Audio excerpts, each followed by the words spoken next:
En fait, on va avoir plusieurs épreuves réunies dans une même course. On va avoir les seniors dames en PR2. Alors, tu vas nous expliquer un peu, Adrien. Et les seniors hommes en PR1 et également seniors dames en PR1. On a vu les 3 champions de France qui sont dans la course aujourd'hui. Pascal Danière en champion de France en titre en senior homme en skiff PR1.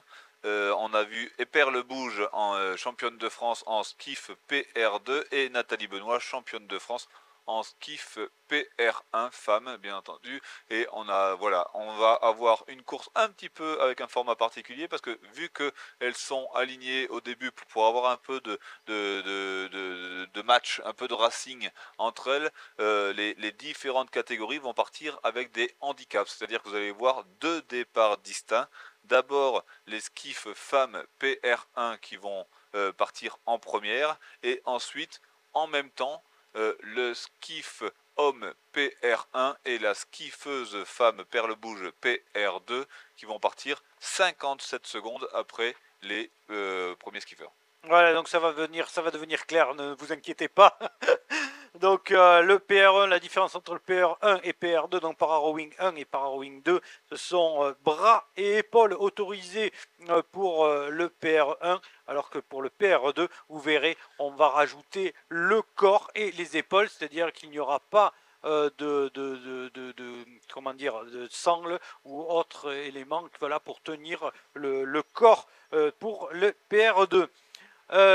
Donc vous voyez, on va le voir là à l'image. Donc au couloir 1, vous avez vu Pascal Danière. Au couloir 2, Alexis Sanchez. Au couloir 3, Perle Bouge. Au couloir 4, Nathalie Benoît. Et au couloir 5, Claire Guiringili. Et donc au top départ, Nathalie Benoît et Claire Guiringili vont partir en première position. Ça y est, c'est fait. Et ben voilà, il suffisait de le dire. Vous voyez les 2 premiers bateaux qui s'en vont, couloir 4 et 5. Et qui vont partir avec près d'une minute d'avance sur les autres qui sont encore en train de se demander s'ils se préparent ou pas, s'ils se mettent sur l'avant. Alors ces 2 catégories sont des catégories bras ou bras-corps, donc c'est-à-dire qu'ils vont faire les 2000 mètres sans l'usage des jambes, et ça c'est une performance en soi. Et avec le vent contre qu'il y a aujourd'hui, petite particularité aussi, Perle Bouge en PR2, donc il part avec les hommes en PR1, même si on devrait avoir un départ différé. Ben non, aujourd'hui, voilà, on a décidé justement pour, comme tu nous le disais, pour avoir un peu comment dire, de concurrence, voilà, de faire partir Perle Bouge en même temps que les PR1. Voilà, très très beau départ d'Alexis Sanchez. Et de Perle Bouge, l'objectif de Perle Bouge, c'est de rester au contact. Hein. Voilà, l'objectif de Perle Bouge, c'est de rester, d'essayer de rattraper elle, Perle Bouge, donc vous voyez à la ligne d'eau numéro 3, est en bras-corps, donc elle a la totalité de l'usage de ses lombaires, et c'est pour ça que c'est pas tout à fait la même catégorie que ce Pascal Danière qu'on voit devant nous, qui lui a un petit peu moins, qui peut quand même avoir les épaules, mais a moins de puissance dans les muscles de son tronc. Et en très très bon départ d'Alexis Sanchez. Alors tout ça, voilà, c'est codifié, c'est classifié, voilà, donc il n'y a pas de se poser des questions, c'est vraiment des critères qui permettent de déterminer la position. En tout cas, très très beau départ de Alexis Sanchez, voilà, comme on voit à l'image. Là par contre, on revient sur les dames PR1. Les dames PR1 avec Nathalie Benoît qui a pris une longueur ou 2 longueurs d'avance sur Claire Giri-Jelly. Et à partir de là, le but du jeu pour elle, c'est de réussir à terminer devant les garçons au final, vu qu'elles ont eu une avance. C'est fait pour que les bateaux soient au bord à bord dans la dernière partie du parcours, et donc ça va être une gestion d'essayer de résister au retour de Alexis Sanchez. Et lui, Alexis Sanchez, il va vouloir venir attaquer le plus tôt possible pour sentir ces nouveaux bateaux dans sa course et se donner des points de repère intermédiaires. En effet, là on peut, voilà, vous pouvez voir à l'image ces embarcations qui sont un peu différentes, évidemment. Est-ce que tu peux nous en dire un peu plus? Parce que là, vraiment, on est sur des bateaux complètement différents de ceux que l'on a pu voir jusqu'à présent. Oui, ce sont des bateaux un peu plus larges effectivement, plutôt sous la forme de skiff canoë, comme on pourrait le dire, pour justement amener une stabilité plus importante du fait de leur manque de mobilité.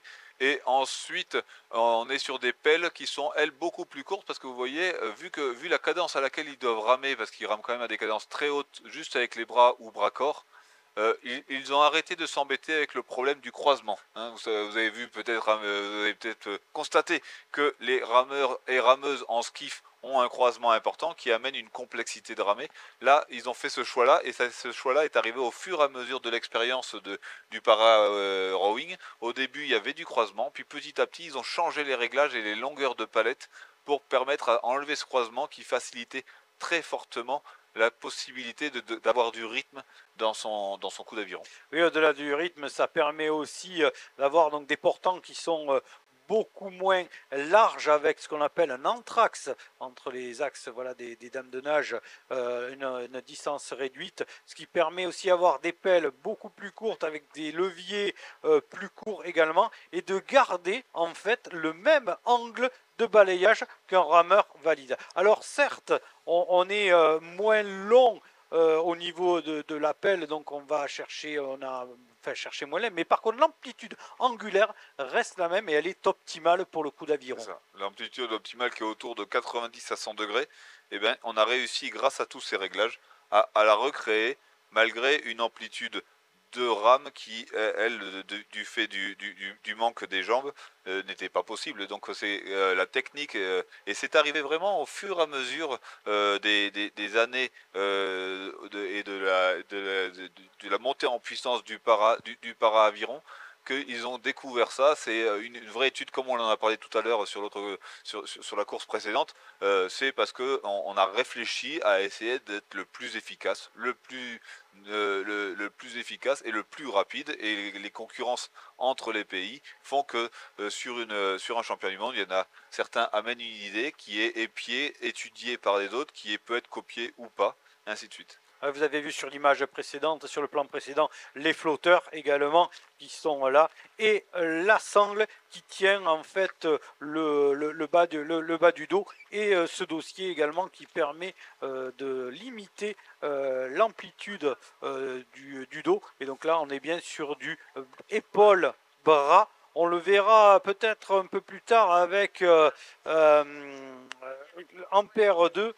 Et on le verra sur la preuve suivante, hein, la forme un peu différente de l'embarcation qui permet d'utiliser complètement, et d'ailleurs il n'y aura pas forcément de flotteur en PR2. En tout cas, des écarts maintenant qui sont assez importants. On a Pascal Danière à l'image, voilà. On voit bien les flotteurs et sa sangle qui l'aide à rester dans sa ligne. Voilà, Pascal qui se bat un petit peu avec sa pelle bâbord. Là, je pense qu'il faut imaginer que, vu les cadences et le nombre de coups, il y a de la tétanisation qui arrive, et un vrai travail de relâchement nécessaire pour ne pas tétaniser. Et je le trouve un petit peu plus en difficulté sur sa pelle bâbord qu'il n'était au départ.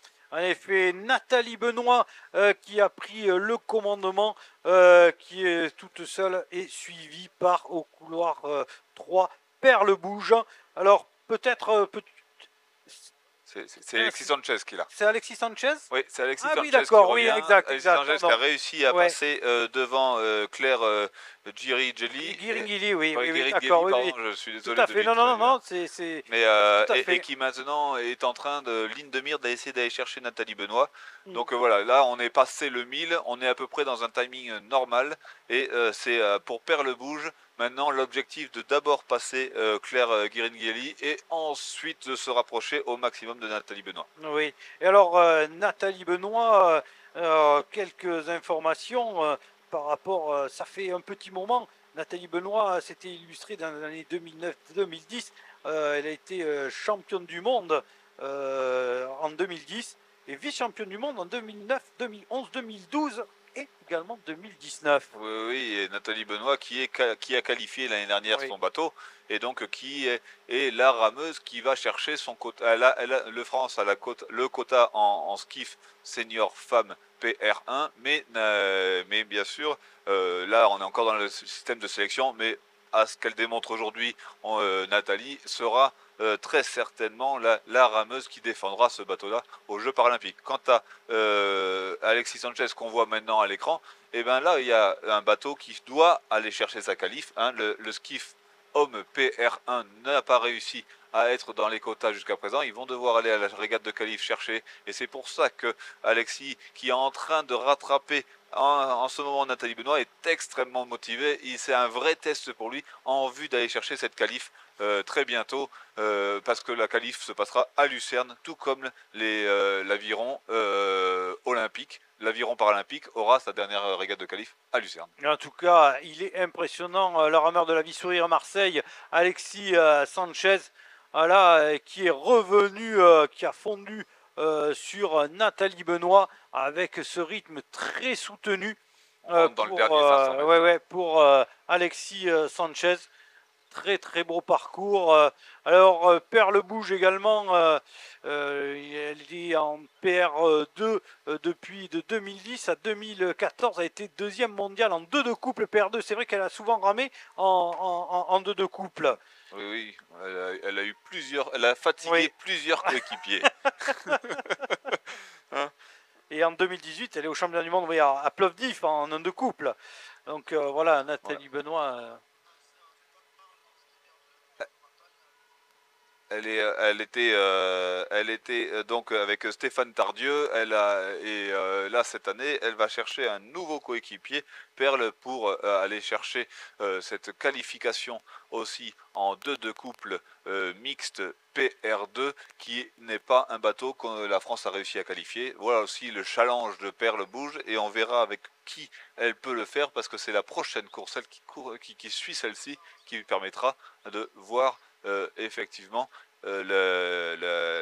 son coéquipier pour les Jeux, pour aller chercher la qualif et les Jeux paralympiques. D'ailleurs, on a eu une petite incrustation, le départ qui va être donné voilà, d'ici quelques instants. On nous avait annoncé une trentaine de secondes pour le départ du PR2, mais en tout cas c'est Alexis Sanchez là vraiment qui fait un très très beau parcours. Vous pouvez les voir, tous ces rameurs et rameuses PR1 qui arrive. Voilà, on nous annonce que le départ a été donné. On y reviendra dès que la course sera finie. Et justement, voilà, vous les avez en incrustation, les PR2 qui sont partis. Mais revenons à cette course avec Alexis Sanchez en tête. Oui, Alexis Sanchez en tête. Nathalie Benoît qui a très bien résisté à Alexis Sanchez, et Perle Bouge qui est un tout petit peu en décalé, qui maintenant revient à hauteur, qui arrive à maîtriser Pascal Danière pour essayer d'aller chercher dans cette course la 3e place réelle, bien qu'il y ait une 3e place fictive aussi. C'est ça son objectif, alors que Alexis Sanchez se présente à 100 mètres, même plus 50 mètres de nous maintenant, et il accélère encore pour aller chercher vraiment un chrono. Oui, en effet, Alexis Sanchez qui ne ménage pas ses efforts, au contraire, qui continue, qui va à l'arracher chercher cette victoire. Alexis Sanchez qui s'impose la 2e position physique, mais première position pour la rameuse du Rowing Club de Marseille, Nathalie Benoît. Voilà, qui elle aussi, vous pouvez le voir, il met toute son énergie, cherche toute l'amplitude possible derrière pour aller chercher cette médaille. C'est fait pour Nathalie Benoît. Et on voit ensuite Perle Bouge à la lutte avec Pascal Danière. Perle Bouge qui a réussi à passer Pascal Danière dans cette épreuve. Perle Bouge qui prend la 3e place physique maintenant. Pascal Danière là qui est éprouvé sur cette fin de parcours, mais qui a fait un très très beau parcours. Voilà, Perle Bouge qui s'impose. On retrouve ensuite le rameur de Roanne-le Coteau, Pascal Danière. Et enfin, on retrouve à l'extérieur Claire Guiringili. Claire Guiringili qui a également un 2e projet, puisqu'on la reverra sur le parcours international, mais avec la Suisse. Voilà, c'est fait pour Claire Guiringili.